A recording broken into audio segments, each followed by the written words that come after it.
Okay guys, kahapon nagluto ako ng dinner na itong green bell pepper, red, tapos yung yellow. Tinanggal ko yung bako-bako dahil nagmamadali ako. Tinanggal ko yung yung sa dulo niya, both ends, kasi para madali kong ma-slice. Kailangan kasi pantay-pantay. Siyempre mahirap ito yung mga banda sa kaya tinanggal ko to para madali kong ma-prepare. So pero may natira pa rin doon sa niya, body niya. So ito gagawin kong aking para sa aking pagkain, palaman. I-slice ko ng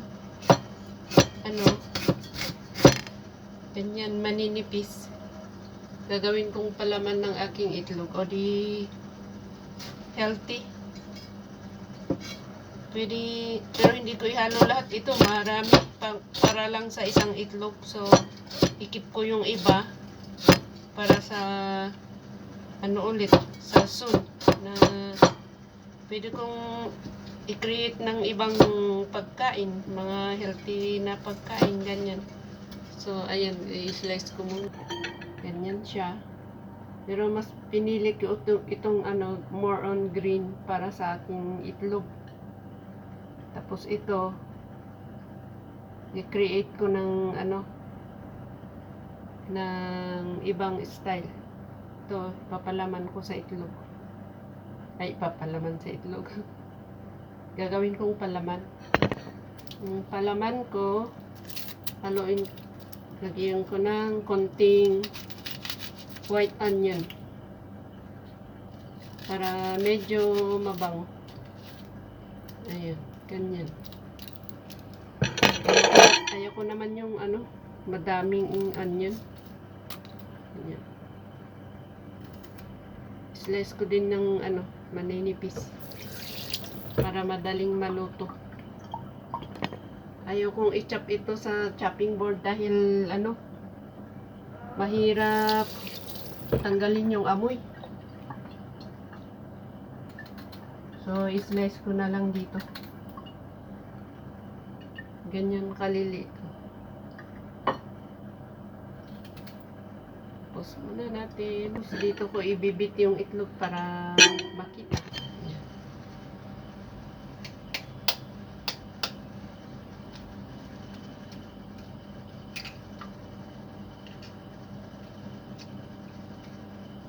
Tapos dito hindi ako masyado gumagamit ng asin. May asin na kasi itong, 'di ba? May lasa na itong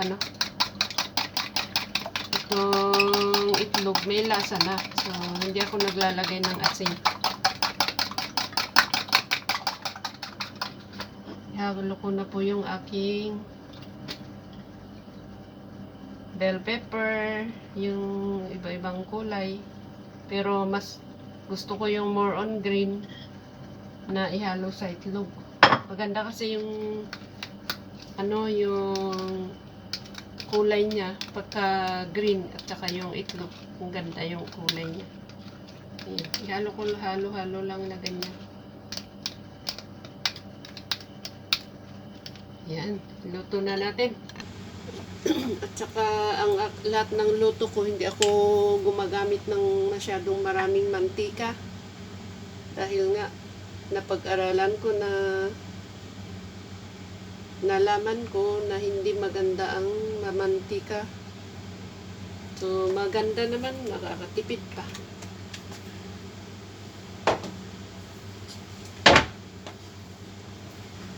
Ilalagay ko na po yung aking ito.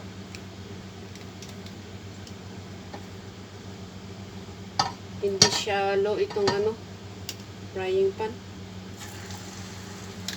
Dahan-dahan yung apoy para maluto yung ayaw ko kasi yung pwede naman makain hilaw itong mga bell pepper, sibuyas, pero gusto ko kasi yung maluto. Takot ako sa mga hilaw-hilaw na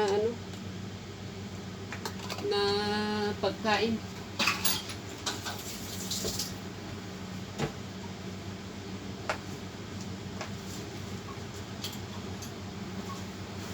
Yung kinakain kong hilaw, yung mga pipino, carrots, pwede. Pero yung mga ganitong gulay, gulay din naman yung ano, yung parang gulay din yung pipino, pero ewan ko, basta ganun ako. Meron akong pinipili na kaining hilaw at saka yung ayaw kong kaining hilaw. Tinakpan ko na para ano, maluto ng ayan, tingnan natin yun. Ang ganda, di ba?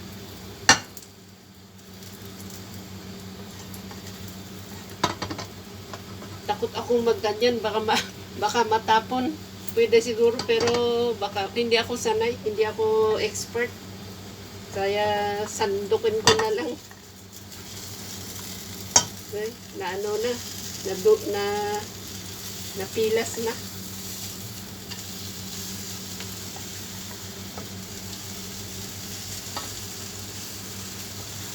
Hindi ako expert sa mga ganyan-ganyan.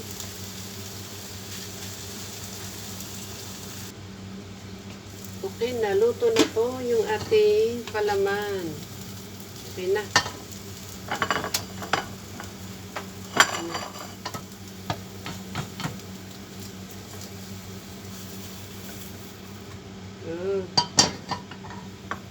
Ayan siya.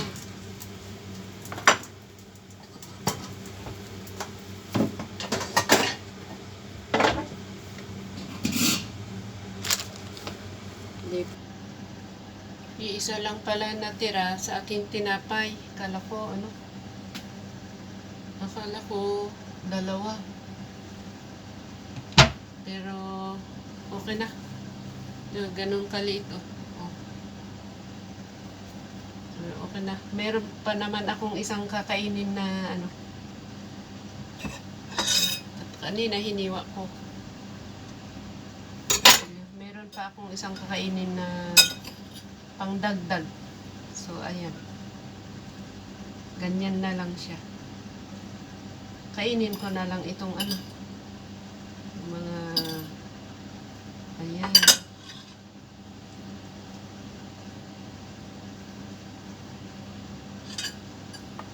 Ganyan na lang ang aking tinapay.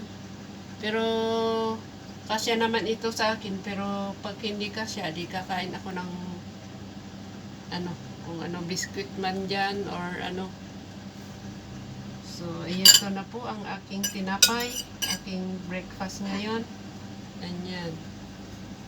Anong tawag dito? Bell pepper and egg. Hindi ko alam eh. Mag-isip muna ako. Pag-isipan ko pa. Maraming salamat sa inyong panunood. Ito ang aking healthy breakfast. Breakfast ng Lola. Ayan. Kahit anong nahanap sa kusina, pwedeng gawing palaman. Basta may itlog. Yan. Importante may itlog. Para panghawak dito sa ano, pang hold sa mga ganitong gulay-gulay. So, ayan. Hindi ko alam kung iinom ako ng gatas o ano. Parang wala akong mood na mag-inom ng gatas. Wag muna. Magkape muna ako. Mas masarap kape. Gawa muna tayo ng ating inumin.